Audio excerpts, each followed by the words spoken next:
అయితే నాకు ఇంకొక టాపిక్ గుర్తొచ్చింది సడన్గా వైల్ ఐమ్ డ్రైవింగ్. నాకు అనిపించేది, నేను ఇండియాలో ఉన్నప్పుడు అసలు చాలామంది ఫ్రెండ్స్ కానీ చుట్టాలు కానీ ఎవరైనా యూఎస్కి వచ్చేటప్పుడు కొంచెం విచిత్రంగా బిహేవ్ చేయడం కానీ, అమెరికన్ యాక్సెంట్తో మాట్లాడడం కానీ ఇలాంటివి చేస్తారు. దానిలో కొంతమంది కావాలని చెప్పి ఓవర్ యాక్టింగ్ చేసినా కూడా కొన్ని నాకు నిజంగా ఉంటున్న కొద్దికి, ఇక్కడ ఎక్స్పీరియన్స్ చేస్తున్న కొద్దికి నాకు అవన్నీ రియల్లే, అవన్నీ ఫేక్ కావు అని నాకు నిజం అని అర్థమవుతుంది. Like one of the things is that ఇక్కడ డ్రైవింగ్ అలవాటు అయిన వాడికి, ఇక్కడ రోడ్ల మీద తిరిగిన వాళ్ళకి ఒకసారి మన నేటివ్ హోమ్ టౌన్కి వచ్చాక మళ్ళీ Delhi any of the city, it could be Vizag కానీ ఇప్పుడు వస్తే ఎలా అనిపిస్తుంది అంటే, మన దగ్గర రోడ్స్ అవన్నీ చాలా కాంపాక్ట్ ఉండడంతో పాటు, చిన్నగా ఉండడంతో పాటు మనకు ప్రాబ్లం అవుతుంది అనమాట. ఫుల్ అంటే ఒక 5 కిలోమీటర్స్ ట్రావెల్ చేయడానికి 30 మినిట్స్ 40 మినిట్స్ అట్లా పడుతుంది. సో అలాంటప్పుడు ఫ్రస్ట్రేషన్ కానీ ఇవన్నీ కూడా చాలా పెరిగిపోతాయి అనమాట. సో అది ఒకటి నేను ఇక్కడ ఎక్స్పీరియన్స్ చేస్తాను. నాకే అనిపిస్తుంది, అరే ఇంత ఫ్రీగా ఉండే రోడ్స్ ఇప్పుడు నేను సడన్గా ఇండియాకి వెళ్తే నా పరిస్థితి ఏంట్రా బాబు అని నాకు అనిపిస్తుంది అనమాట.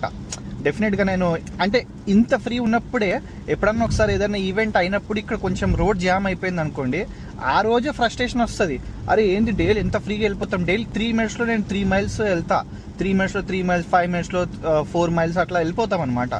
అంత ఫ్రీగా ఉంటే ఒక 5 మినిట్స్ కానీ వెయిటింగ్, 30 మినిట్స్ కానీ వెయిటింగ్ అట్లా ఎప్పుడన్నా అయితే చాలా ఫ్రస్ట్రేషన్ వస్తుంది. ఇది ఒక పాయింట్ నెంబర్ 1. పాయింట్ నెంబర్ 2 ఇంకోటి ఏంటంటే, ఇక్కడ ప్రైవసీ అనేది చాలా ఎక్కువ. ఎంత ఎక్కువ అంటే మీరు వద్దనుకున్న ప్రైవసీ ఉంటుంది ఇక్కడ. లైక్ మీరు ఇక్కడికి వచ్చేసాక స్టార్టింగ్ స్టూడెంట్ ఫేజ్లో ఉన్నప్పుడు మేబీ స్ట్రగుల్ అవుతారేమో, కాబట్టి కొంచెం డబ్బులు సేవ్ చేసుకోవడానికి కొంచెం లో కాస్ట్ లైఫ్ స్టైల్లో ఉంటారు, where you have to share 1 room with 2 people or 3 people. But కొన్నిసార్లు once you're into like 1 year or 2 years into the US or any of the countries for that matter, మీకు మీ own room కానీ ఒక 1 BHK apartment కానీ తీసుకునే స్తోమత వచ్చేస్తుంది.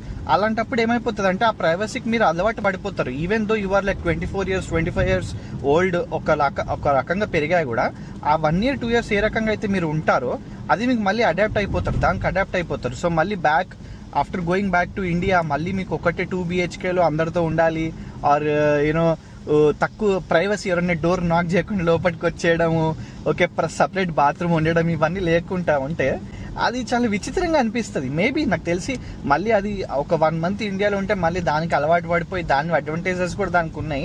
Mental disorders ఎవరికి రావు ఇండియాలో చూసుకుంటే. ఇక్కడ ప్రైవసీ ఎంత ఎక్కువ అంటే